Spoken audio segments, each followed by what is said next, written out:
আজকে সারাদিনটা কি তাহলে রান্নাঘরেই কাটবে?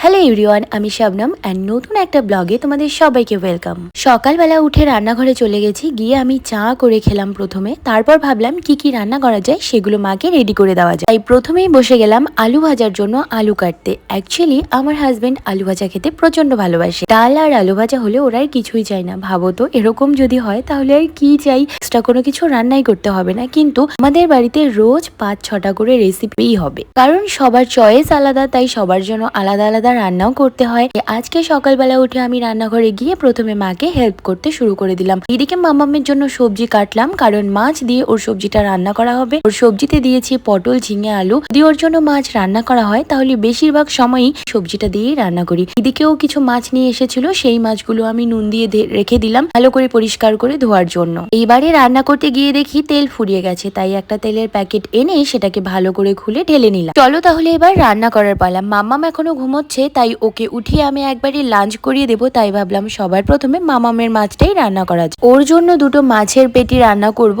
আর কিছু সবজি দিয়েছি। সবজিগুলো তো আগে কেটে নিলাম, তোমরা তো দেখতেই পেলে। সবজিতে আজকে রয়েছে ঝিঙে, পটল, আলু। তো সেইগুলো প্রথমে একটু অর্ধেক পেঁয়াজ দিয়ে ভালো করে হালকা ভাজা করে নিলাম। নেওয়ার পর সমস্ত মশলা বলতে এখানে আমি নুন, হলুদ আর জিরে গুঁড়ো দিয়েছি একটু, এগুলো দিয়ে ওখানে বসিয়ে দিলাম। আর এইদিকে আমি পেঁয়াজ কাটছি, তার কারণ আলু ভাজা করতে হবে। আলু ভাজার জন্য পেঁয়াজ রেডি করব, ততক্ষণে মামামের সবজিটা একটু নরম হবে, তারপর জল দিয়ে ওটাকে সেদ্ধ করব।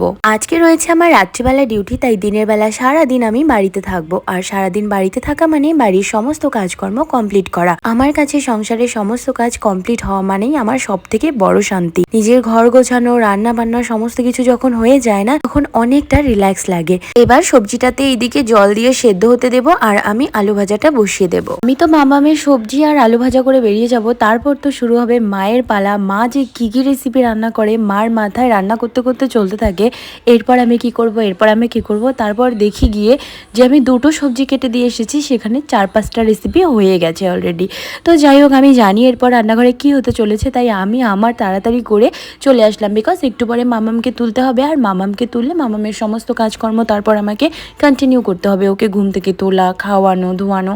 তো সেই জন্য আমি ভাবলাম যে দুটো তরকারি আমি রান্না করে রেখে যাই, বাকিগুলো মা করবে। তো মা এখন বাকি সবজিগুলো রান্না করবে। আর মামাম যেহেতু ঘুম থেকে উঠে গেল, তাই আমি ঘরে চলে আসলাম। আর ঘরে এসে এখন মামামকে ফ্রেশ করে দিলাম, তারপর ঘরটা গুছিয়ে নেবো। গুছিয়ে নিয়ে মামামকে এবার আমি খাওয়াবো। সেদিন সকালবেলা উঠে মামাম আমার মুখটা দেখে, ও ভাবে যে হ্যাঁ, মা আজকে বাড়িতে আছে। ও অনেক খুশি হয়ে যায়, কারণ রোজ দিন তো ওর হয় দাদিমা ঘুম থেকে তোলে, নয়তো ওর পাপা তোলে। আমি রোজ দিন বাড়িতে থাকতে পারি না, তাই ওকে তোলাও হয় না ঘুম থেকে, কারণ ও ঘুমিয়ে থাকে। তখন আমি ডিউটিতে চলে যাই। আর ইভিনিং ডিউটি থাকলে তোলা হয়, আর নাইট থাকলে আমি তো সারাদিন বাড়িতে থাকি, তখনও হ্যাপি হয়ে যায়। আর দেখো, তোমাদেরকে বললাম না, একটা করতে করতে মায়ের মাথায় আরো অন্যান্য রেসিপি করে, সাথে আরো অন্যান্য রেসিপি রান্নাও করে ফেলেছে। তো চলো আজকের মতো এই পর্যন্ত।